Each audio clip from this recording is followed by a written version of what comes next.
بسم الله الرحمن الرحيم. You hear statements like the Messenger ﷺ didn't boycott. It's not permissible. The rulers didn't allow it. If you allege that the Messenger ﷺ didn't boycott and it's up to the rulers, then be a real Salafi. Go to your rulers and ask them to do exactly what the Messenger ﷺ did. The Yahud of the Qibla are afraid to think about what the Messenger ﷺ did to the Yahud of his time. The Yahud during the Messenger ﷺ's time didn't do a milliounce of what the occupation Zionists are doing today. What they did was uncomparably much less than what the Zionists of today are doing. Yeah, go see how the Messenger ﷺ dealt with them. And since you're Salafi, and you say the Messenger ﷺ didn't boycott, go ask your leaders to deal with the Yahud of today like the Messenger ﷺ dealt with them back then. Go read the history and seerah of what happened to Bani Nadir just because they attempted to kill the Messenger ﷺ. Or what he did to Bani Qaynuqa, not because they massacred men and women and children over a 75-year span, not because they took towns off the face of the earth.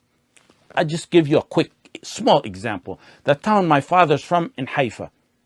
After my father left in 1948, there was approximately 2,000 people left there. They went to that town, massacred everybody there, and took that town off the face of the earth. It no longer exists. And there's countless of other examples like that. So Gaza is not something new. For the new generation we tell them, Gaza's not, that's been going on for 75 years. Go see what happened to Bani Qaynuqa. Not because they massacred or caused a genocide, because they violated a single woman. Or Bani Qurayza, when the Messenger ﷺ approved the blessed decision of Sa'd ibn Mu'adh, because they betrayed the Messenger ﷺ while he was occupied fighting Al-Ahzab. And then go see how he chased them out of Khaybar after that, and what he did to them, and what Umar radiallahu anh did after that. The Messenger ﷺ took their strongholds and wealth and evacuated them. He took their castles and orchards and fortresses and weapons and even their food. He made them surrender their wealth. Boycotting is what?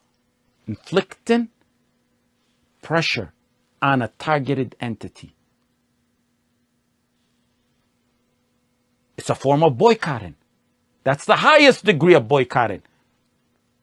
When he besieged Bani Nadir and other tribes, it was a form of economic pressure on them. When he burnt down and cut their palm trees, that's a form of economic pressure on them.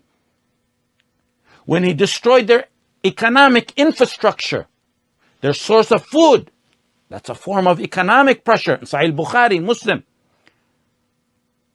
Ibn Umar radiallahu anhuma related, أن رسول الله صلى الله عليه وسلم حرق نخل بني النضير وقطع. The Messenger sallallahu alayhi wasallam cut down the palm trees of Bani Nadir and burnt it.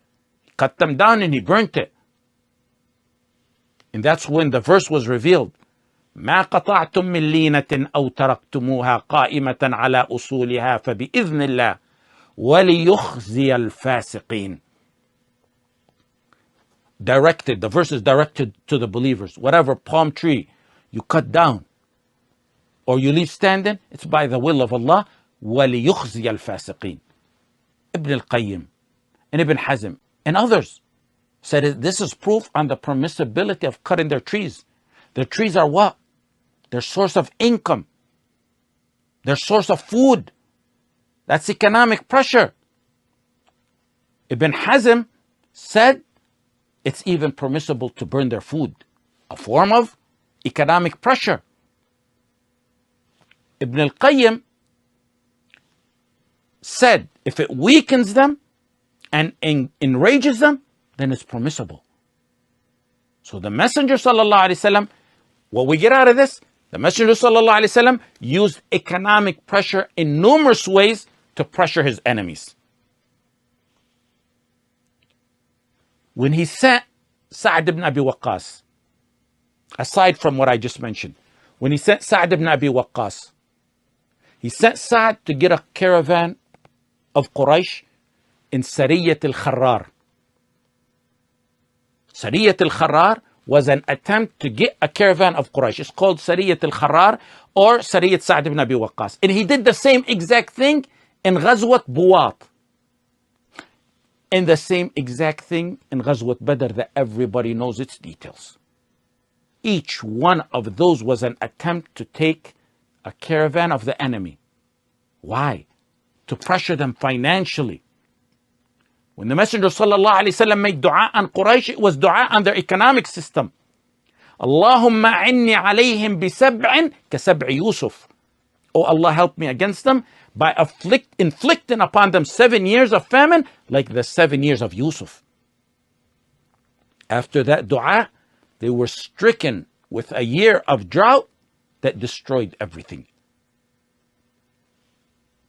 They suffered severe fatigue and hunger, and they began to eat dead animals. That's the same as the dua of Musa alayhi salam. When Musa alayhi salam wanted to make dua on Fir'aun, he made dua on their economic system.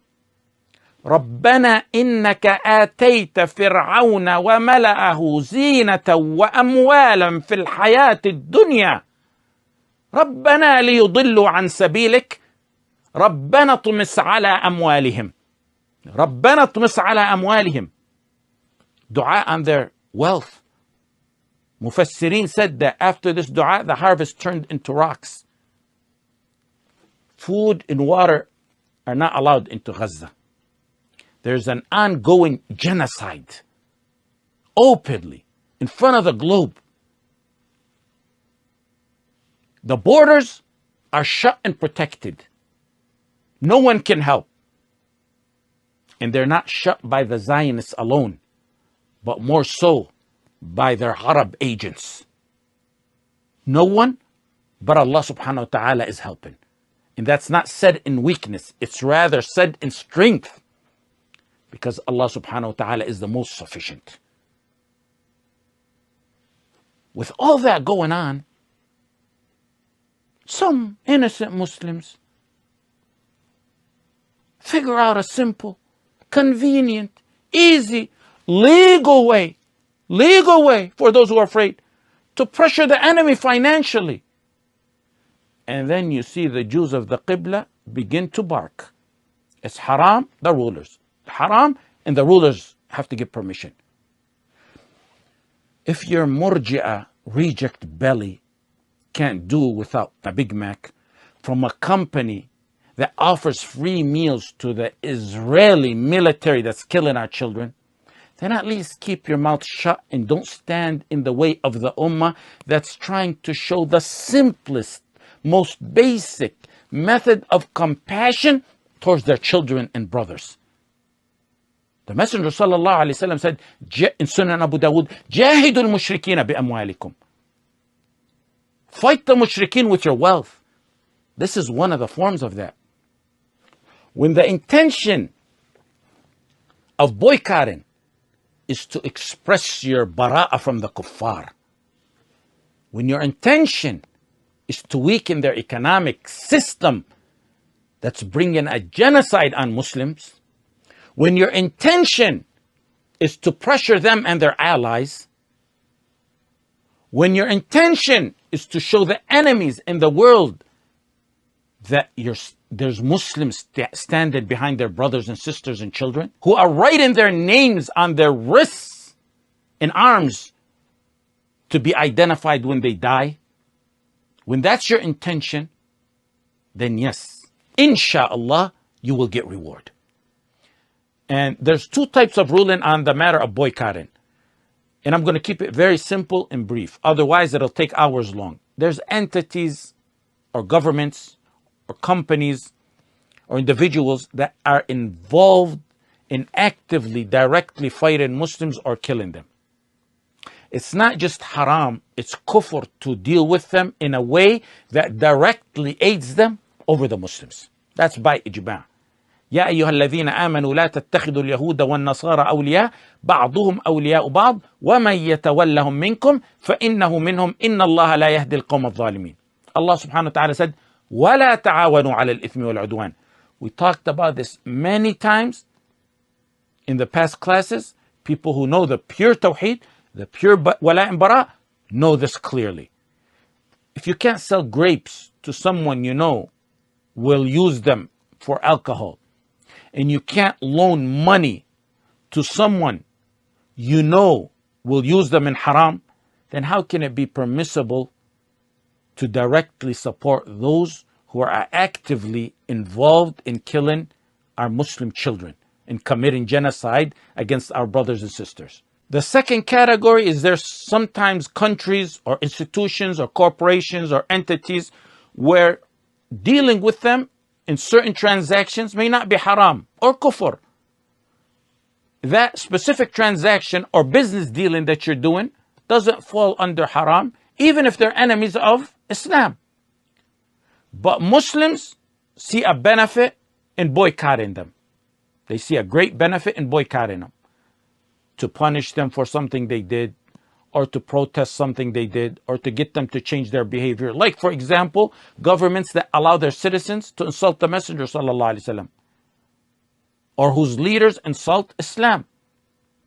It may pressure them to stop their filthy citizens and leaders from insulting the Messenger sallallahu alaihi wasallam and Islam.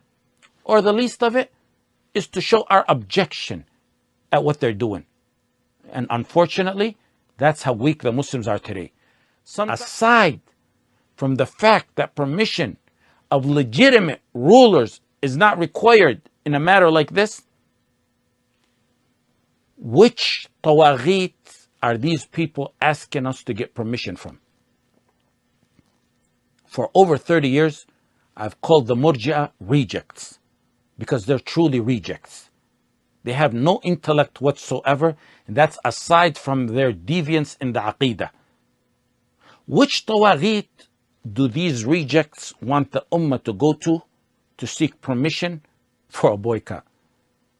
Are they talking about the tawaghit who recognize Israel's right to exist on Muslim lands that were irrigated with the blood and sweat of the Sahaba?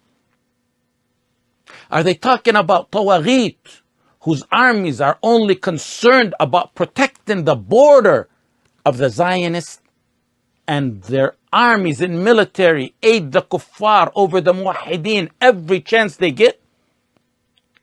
Are they talking about the tawaghit that brought shirk and kufr, Hindu temples and interfaith, into the Arabian Peninsula? Are they talking about the tawaghit who are in full, open, public normalization status with the occupiers in Palestine? Are they talking about the tawaghit who were romancing publicly with normalization with the Zionists just before October 7 destroyed their hopes, or let's say delayed it, because they're going to go back at it? Tawaghit who are watching our kids and women and men being killed by the hundreds, a genocide is being committed, while they're entertaining a prostitute singer in the lands of Tawheed. Boycotting the products of the enemies is greatly encouraged, but rest assured, it's not the solution, nor is it enough. The solution will come on the hands, the ultimate solution will come on the hands of those pure muwahideen who studied Surah Al-Tawbah and Surah Al-Anfal. The ultimate solution will come in those who learn from the lessons and actions of the Messenger sallallahu alayhi wasallam, Bani Qaynuqa and Bani Qurayza and Bani Nadir in Khaybar. The true solution can only come on the hands of the pure muwahideen. They ask, when is it? وَيَقُولُونَ مَتَاهُ قُلْ عَسَىٰ أَن يَكُونَ قَرِيبًا.